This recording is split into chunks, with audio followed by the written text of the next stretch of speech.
চলুন আজ এমন একটা ভালোবাসার গল্পে ডুব দেওয়া যাক যেখানে একদিকে আছে গোটা সমাজ আর অন্যদিকে শুধু দুটো মানুষ আর তাদের নিষ্ঠা। এই ছোট্ট কিন্তু ভীষণ শক্তিশালী দৃশ্যটা আমাদের অনেক কিছু ভাবাবে। আচ্ছা, ভালোবাসার আসল পরীক্ষাটা ঠিক কখন হয় বলুন তো? যখন চারপাশের সবাই বিপক্ষে। তখনও কি ভালোবাসা তার জোর ধরে রাখতে পারে? ঠিক এই প্রশ্নটাকেই কেন্দ্র করে কিন্তু আমাদের আজকের এই গল্পটা শুরু হচ্ছে একটা বিয়ের আসর থেকে। ভাবুন তো, যেখানে সবার হাসি খুশি থাকার কথা, হইচই করার কথা, সেখানে কেমন যেন একটা চাপা উত্তেজনা আর কানে আসছে কানাঘুষা।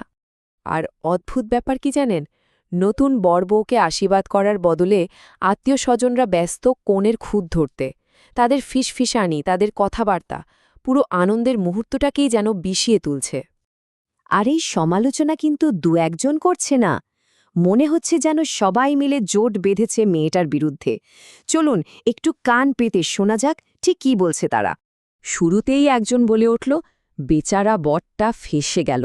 দেখুন, গর্তে বরের জন্য দুঃখ দেখালেও আসল তীরটা কিন্তু কনের দিকেই। মানে এই বিয়েটা নাকি ছেলেটার জন্য একটা বিরাট ফাঁদ। এর পরের কথাটা তো আরও ভয়ঙ্কর। সরাসরি বলে বসল, মেয়েটা মাথা একটু কম। ভাবা যায় কতটা অপমানজনক আর নিষ্ঠুর হলে এমন কথা বলা যায়।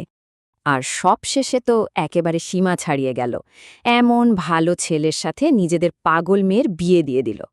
ব্যাস, এই একটা কথাতেই তাদের মানসিকতাটা একদম পরিষ্কার হয়ে গেল, তাই না? কিন্তু এই সব কিছুর মধ্যে গল্পটা একটা নাটকীয় মোড় নেয়। যখন সবাই মেয়েটাকে নিয়ে কথা বলতে ব্যস্ত, ঠিক সেই সময় ছেলেটা মানে বর মুখ খোলে। চারদিকের এই সব নোংরা কথাবার্তার মধ্যে তার শান্ত কিন্তু অসম্ভব দৃঢ় গলাটা যেন সব আওয়াজকে এক মুহূর্তে থামিয়ে দিল। কি অসাধারণ একটা মুহূর্ত! সে কি বলল জানেন? খুব সহজ একটা কথা, আমি এই মেয়েকেই বিয়ে করব। ব্যাস, এই একটা বাক্যেই যেন সে গোটা পৃথিবীর সমালোচনার জবাব দিয়ে দিল। এর থেকে বড় ভালোবাসার প্রমাণ আর কি হতে পারে? এরপর ছেলেটা কিন্তু আর ওই সমালোচকদের দিকে তাকালেও না। সে সরাসরি তার কনের দিকে ফিরল। আর সে যা বলল তা শুধু ভালোবাসা নয়, তা ছিল একটা সুন্দর ভবিষ্যতের প্রতিজ্ঞা।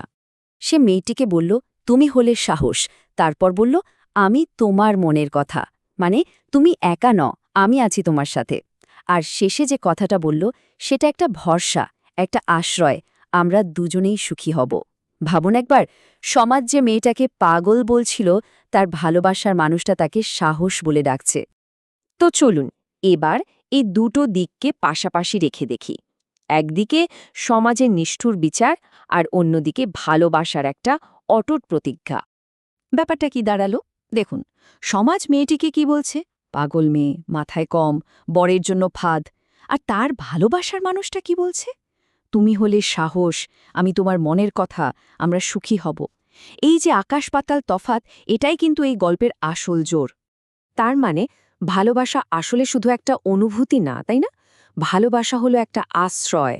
বরের ওই একটা কথাই যেন দুজনের জন্য এমন একটা দেয়াল তুলে দিল, যার ভেতরে বাইরের কোনো কটু কথা, কোনো বিচার, কিচ্ছু তাদের ছুতে পারবে না। এই গল্পটা শেষে আমাদের একটা বড় প্রশ্নের সামনে দাঁড় করিয়ে দেয়। এই যে সারাক্ষণ বিচার করতে থাকা একটা পৃথিবী, এর মধ্যে দুজন মানুষ কিভাবে শুধু নিজেদের জন্য একটা ভালোবাসা দুনিয়া গড়ে তোলে? প্রশ্নটা কিন্তু ভাবার মতো।